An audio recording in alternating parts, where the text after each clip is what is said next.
Hi guys, आज आपको मैं बताऊंगा हाई वैल्यू मैन कैसे बन सकते हैं। बहुत से लोगों की गलतफहमी कि अगर आपके पास इफरात पैसा है तभी आप हाई वैल्यू मैन बन सकते हैं। ये कंप्लीटली फॉल्स है। डेफिनेटली वो ऐड करता है but that is not completely true. So पहला पॉइंट आता है ऑथेंटिसिटी। इसका मतलब क्या है? जो हाई वैल्यू मैन है वो बी योरसेल्फ करेगा।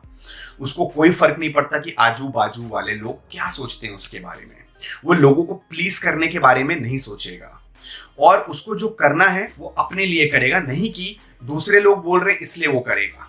और वो बाउंड्रीज सेट करना जानते हैं। अगर बाई चांस, और सबसे पहली बात, वो अपने आप को बहुत पसंद करते हैं, कॉन्फिडेंट रहते हैं, बिजी रहते हैं और बाउंड्रीज सेट करते हैं। जब उनका कोई बाउंड्री पार करता है वो सीधा बोल देते हैं। They don't hesitate to let down some people. वो बोल देते हैं जो है और बाउंड्रीज मेंटेन करते हैं। अगर कोई उनकी बाउंड्रीज को क्रॉस करता है तो वो वॉक अवे कर जाते हैं। सो उनको कोई फर्क नहीं पड़ता। They are always themselves. ये सबसे बड़ा पॉइंट है। सेकेंड है इमोशनल इंटेलिजेंस। इन लड़कों का क्या होता है, इनका इमोशनल क्वोशिएंट बहुत वैल्यूबल होता है, इसीलिए ये दूसरों का मूड अपलिफ्ट कर सकते हैं। लोग इनके पास रहना चाह रहे हैं। ये समझते हैं कब क्या इमोशनली किसको क्या बोलना है, क्या नहीं बोलना है। ये इतने पॉजिटिव रहते हैं, ये नेगेटिव नहीं रहते, इसीलिए लोग इनके पास रहते हैं ऑलवेज। जैसे मैंने आपको पहले पॉइंट में कहा, सेल्फ लव, सेल्फ केयर करते हैं।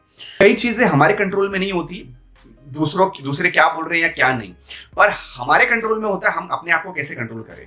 फॉर एग्जांपल मैं अगर आपको दूं, अगर कई लोगों को गुस्सा आ जाता है अगर कोई डिसएग्रीमेंट होता है या कोई दूसरा बंदा या बंदी आपके पॉइंट से एग्री नहीं करता है। एक हाई वैल्यू मैन बहुत रिस्पेक्ट करेगा दूसरे के वैल्यूज के, even though that person is disagreeing.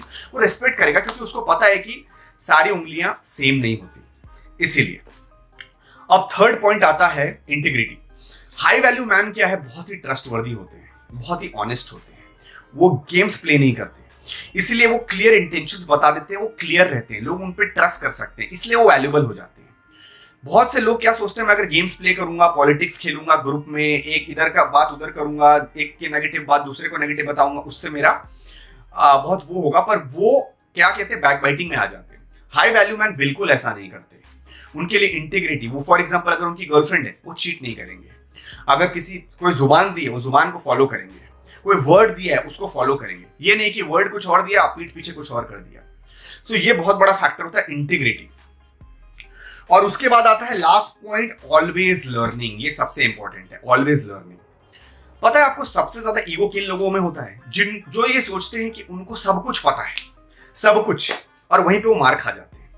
अगर आपने सुना होगा, अमिताभ बच्चन भी आज कहते हैं, आजकल कहते हैं, पहले भी कह चुके हैं कि ही स्टिल लर्निंग। ये होती है मॉडेस्टी। इस दुनिया में कोई ऐसा नहीं जिसको सब कुछ पता है।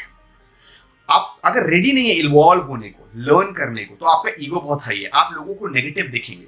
पर अगर आप रेडी हैं तो आप लोगों को पॉजिटिव दिखेंगे, लोग आपके साथ रहना चाहेंगे।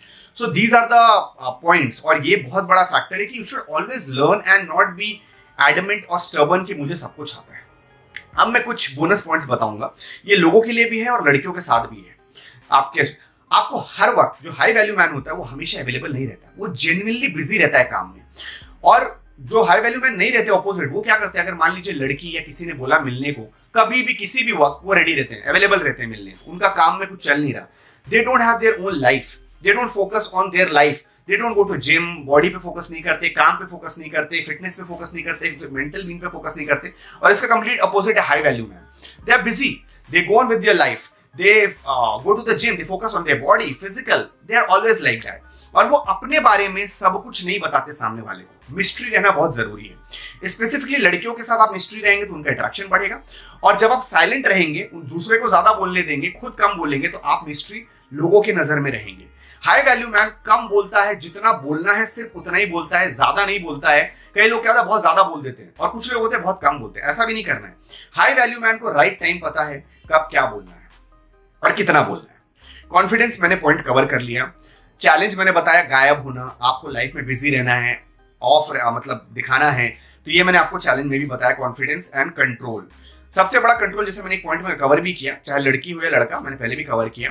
अगर फॉर एग्जाम्पल लड़की आपकी गर्लफ्रेंड है और वो दूसरे लड़के उस पर हिट ऑन कर रहे हैं और वो दूसरे लड़कों से बात कर रही है, आपको सेल्फ कंट्रोल, ठंड रहना है, एकदम काम रहना है, और कोई फर्क नहीं पड़ रहा आपको। इनफैक्ट आप स्माइल देंगे दूसरे लड़कों को भी देख के।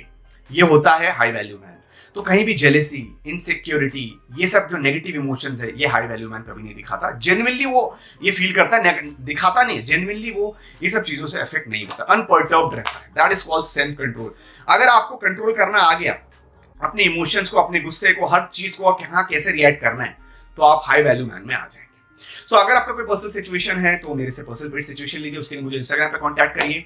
मेरे इंस्टाग्राम और यूट्यूब कम्युनिटी ज्वाइन करिए, जिसका लिंक मैं डिस्क्रिप्शन में डाल दूंगा। Please like, share, subscribe, because इससे मुझे मोटिवेशन मिलता है। Thank you.